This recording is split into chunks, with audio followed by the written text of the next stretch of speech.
I want to begin by reminding everybody how much has changed since our beginnings, when we were bound to argue against the neglect of the arts in education, the belief that they nurtured only affective and intuitive capacities, and the widely held conviction that they were frivolous subjects, fringe subjects, irrelevant in a competency-based school.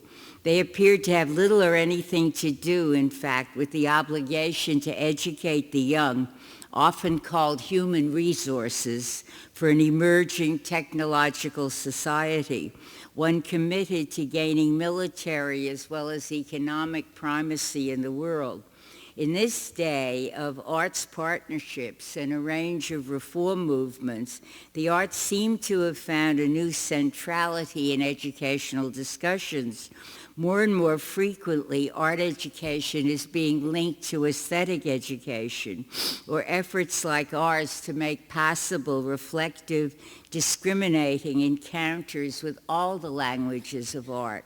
Museums, theaters, concert halls, neighborhood groups, all in various ways are moving into relationships with public schools. Literacy programs are opening to the arts. Artists' alliances and other organizations are interested in finding out what they can do in public school and even now and then in higher education. When I think of partnerships, however, whatever form they take, I can't think of institutions in collaboration. Rather, I think of individual persons, teachers, artists, art administrators, art supervisors, parents. Primarily, I think of teachers because so much depends upon them. From my point of view, teachers never had so much responsibility where the development of authentic arts programs and practices is concerned. You're the people who have to be the generators of real change, significant and humane change. I've been asked many times lately to speak about a common language, a language that will enable all those involved to communicate with one another without losing in translation the concerns, the values, the meanings that define each undertaking and give it its distinctiveness. That has made me associate to the title of a collection of Adrienne Rich's poetry, The Dream of a Common Language. To conceive it as a dream, of course, is to imagine it as something still out of reach. I like to think of those of us participating in the Institute as dreamers in Adrienne Rich's sense. Also, I like to think of the multiple activities here as giving rise to dialogues about, to thinking about what a common language might mean. If it is the case, for example, that the languages of art cannot be translated into one another, and some very important thinkers have said they cannot, how would you find a common language that articulates something fundamental to all of them, to dance, music, theater, literature, without reducing any one of them to a uniform symbol system? How would you find the kind of language that enables practicing artists to speak with teachers, administrators to speak with artists, supervisors, community representatives, parents, immigrants, and other newcomers, men and women of different social classes? Adrienne Rich writes, "But there come times, perhaps this is one of them, when we have to take ourselves more seriously or die, when we have to pull back from the incantations, rhythms we move to thoughtlessly, and disenthrall ourselves, bestow ourselves to silence or to a severer listening, cleansed of oratory, formulas, choruses, laments, static crowding of the wires." I think that's so important, cleansed of formulas and choruses. Writing, she probably without intention was charging people like us to break with the pious talk, the bureaucratic talk, the media talk, with what Dewey called the crust of conventionalized and routine consciousness. He was always critical of the routine, the thoughtless, the mechanical, and what he called the anesthetic, which he said was the opposite of aesthetic, meaning the banal, the repetitive, the solidified. I hate to think about it, but I'm sure there are places who pride themselves on teaching anesthetic education. I don't like to admit it, but I've heard a lot of such language in my years in teacher education. Much of it was linked to the preoccupation with measurement, of course, with quantitative research, the counting or the category-making syndrome. Much of it, I suspect, was a function of bureaucracy. We've all had experiences with the difficulty of talking as who we are in our own voices to those who view themselves as our superior officers, or in some context of what Hannah Arendt called ruled by nobody. Dewey, in The Public and Its Problems, and I've quoted this before, described the superficial plane where so many people form their opinions and make their judgments. But he went on to say, our lives reach a deeper level that only art can touch. It is, after all, one of the functions of art to break through the crusts and routines, to awaken us and enhance our being in the world. Common things, wrote Dewey, a flower, a gleam of moonlight, the song of a bird, not things rare and remote, are means with which the deeper levels of life are touched so that they spring up as desire and thought. Poetry, the drama, the novel, are proofs that the problem of presentation is not insoluble. He meant the problem of articulating or expressing what may seem incommunicable in ordinary matter-of-fact prose. Artists, he went on, have always been the true purveyors of the news, for it is not the outward happening in itself which is new, but the kindling by it of emotion, perception, and appreciation. Some of us have discovered, and some of us will discover, that aware encounters with art forms from either the creative or the appreciative point of view are what make all sorts of awakenings possible. It is after such moments of awakening, moments of unconcealment, that we find ourselves noticing the flowers, the moonlight, the bird songs, those common things that touch the deeper levels of life. And indeed, that is one of our hopes, our ends of view here at the Institute. Attending to Limon's The Winged in its particularity yesterday helped to notice what is there to be noticed. We will not only unconceal aspects of the body making shapes in space and time and what shapes they made, but the fluid soaring and descending of birds, a magic of movement never suspected before. And perhaps we might hear or imagine the song of a bird resonating on the deeper levels of life.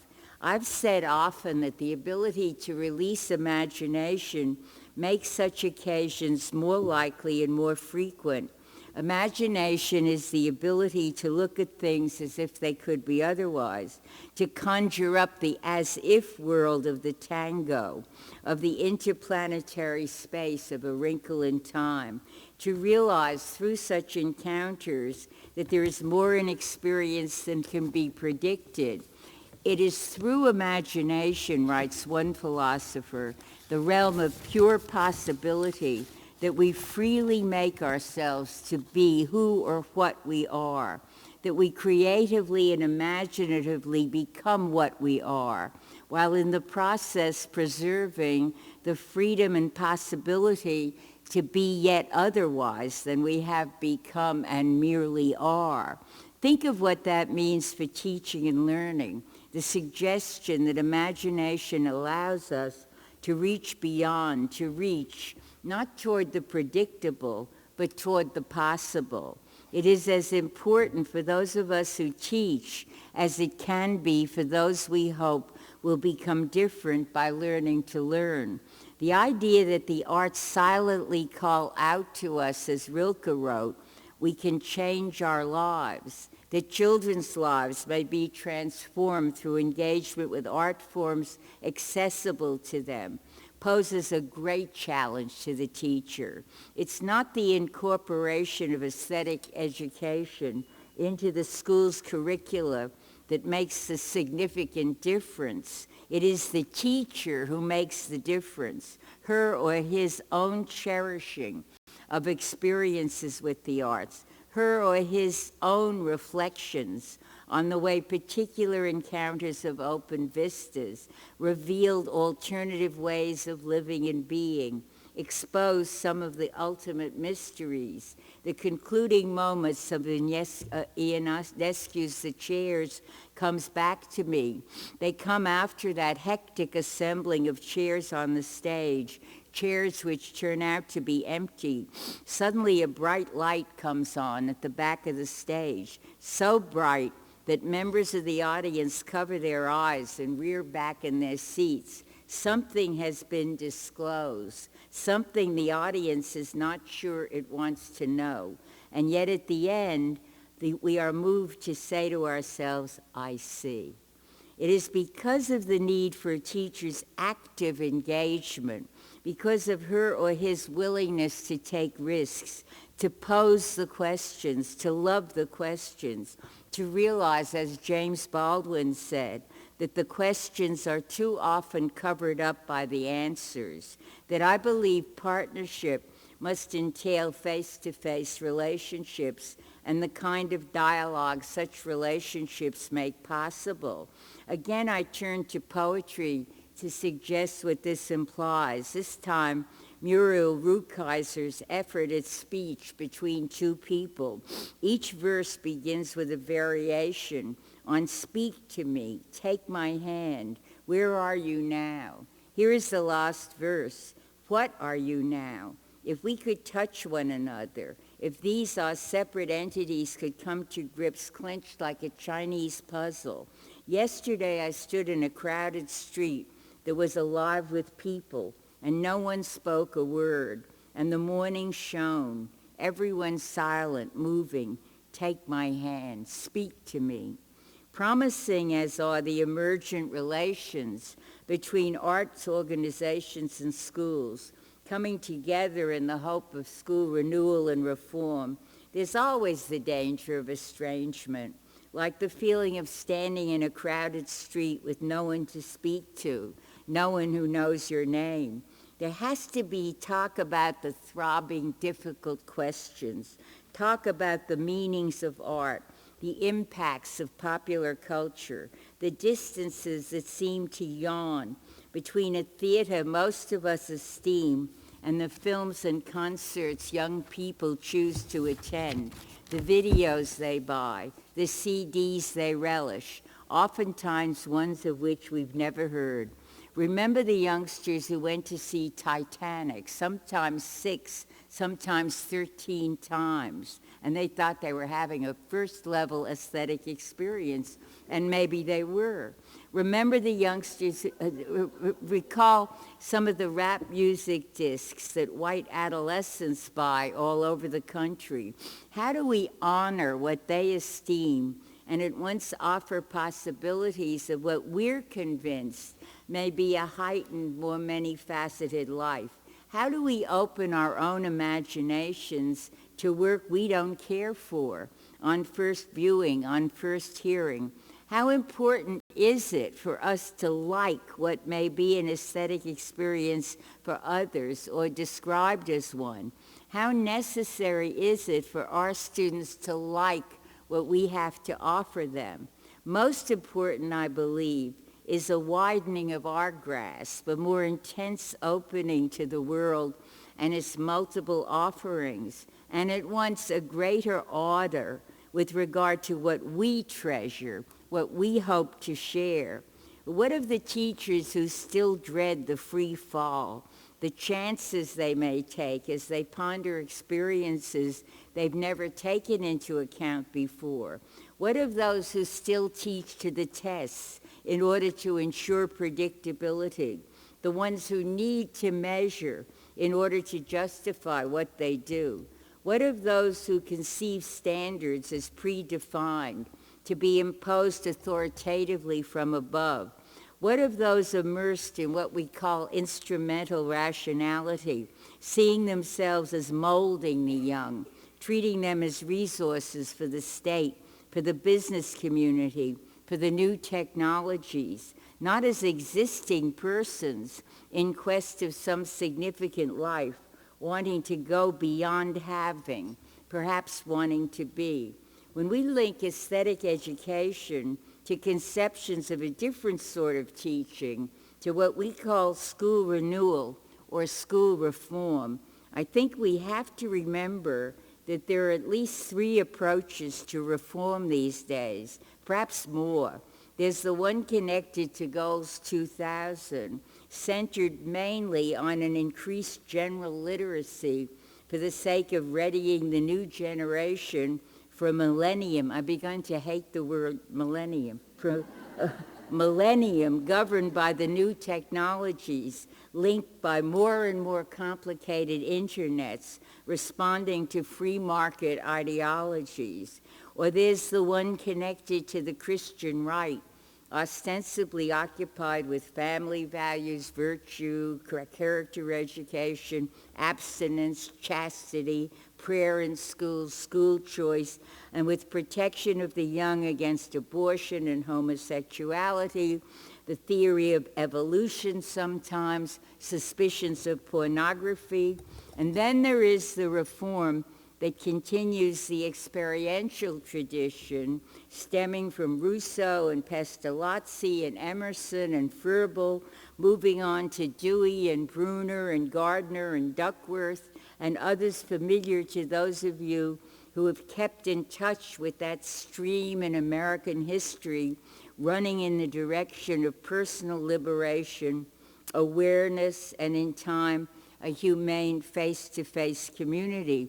I say that, I remind you of that, because I want to share with you my feeling that it's still going to be a struggle. It's always been a struggle to keep that tradition alive, and that you're part of something that's been very important in American history and hasn't yet been won. And here in the Institute and afterward, I think you have to realize that you're carrying on, if you believe in it, something more important than what is carelessly called school reform. I say all this because I believe it's so important for us to be informed enough to choose, to recognize what stands in the way of experience, say we've had and will have with the Winged or Corelli or the ballet, to be clear and articulate about why we feel those moments are valuable. We can't take for granted a widespread agreement in the educational community on the need for the centrality of imagination.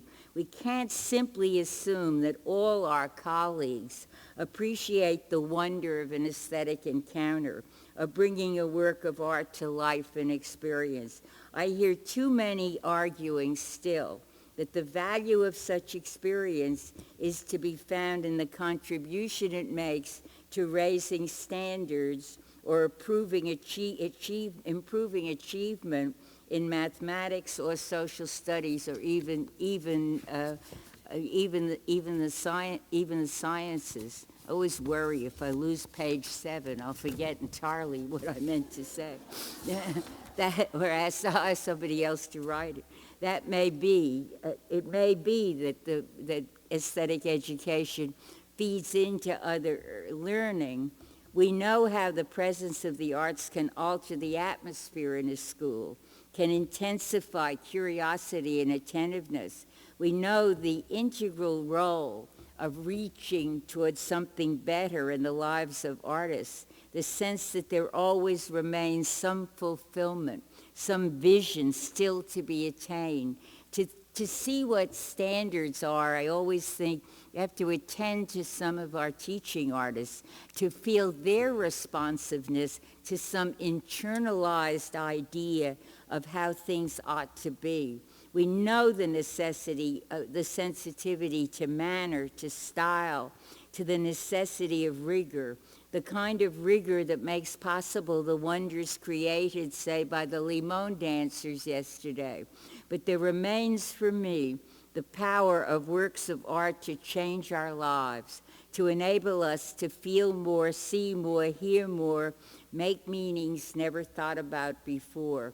It's not the function of the arts to offer answers or testable knowledge. It's not the function of those who teach to come into classrooms with reassuring answers or guarantees of any kind. Novels for me, Paradise Lost or Cold Mountain or As I Lay Dying, which I'm suddenly reading again, or great plays. I think of The Doll's House a year or two ago, or The Beauty Queen of Leonine, or A View from the Bridge. Even certain paintings, Rembrandt's self-portraits, some of Vermeer's, Monet's Rouen Cathedral changing with each shaft of light, meaning differently with every change. I think of Mahler and Bartok and Philip Glass trying now to forget his conservatory training and learn African ways of playing without writing the music down. They open question after question, making me love them as they make me strain in so many directions, make me feel increasingly uneasy and increasingly alive. As you're enabled to notice what there is to be noticed in the works with which you engage this summer, as you discover more of what it means to live within the arts for a time and make more open spaces for yourself, I hope you'll feel the responsibility of finding out what it means for you, how it touches the deepest levels in your own life, and find your own words for saying so. So much is up to you, even in this moment of seeming triumph for art education. For some reason, I think of Monet again, this time of those lanes of poplar trees, also viewed in many perspectives, opening spaces, always new ones, for those of us who perceive, who have learned how to see. It is a metaphor for today, a kind of metaphor. And that brings me finally to Seamus Heaney and a poem he wrote called The Poplar. Wind shakes the big poplar, quicksilvering the whole tree in a single sweep. What bright scale fell and left this needle quivering? What loaded balances have come to grief?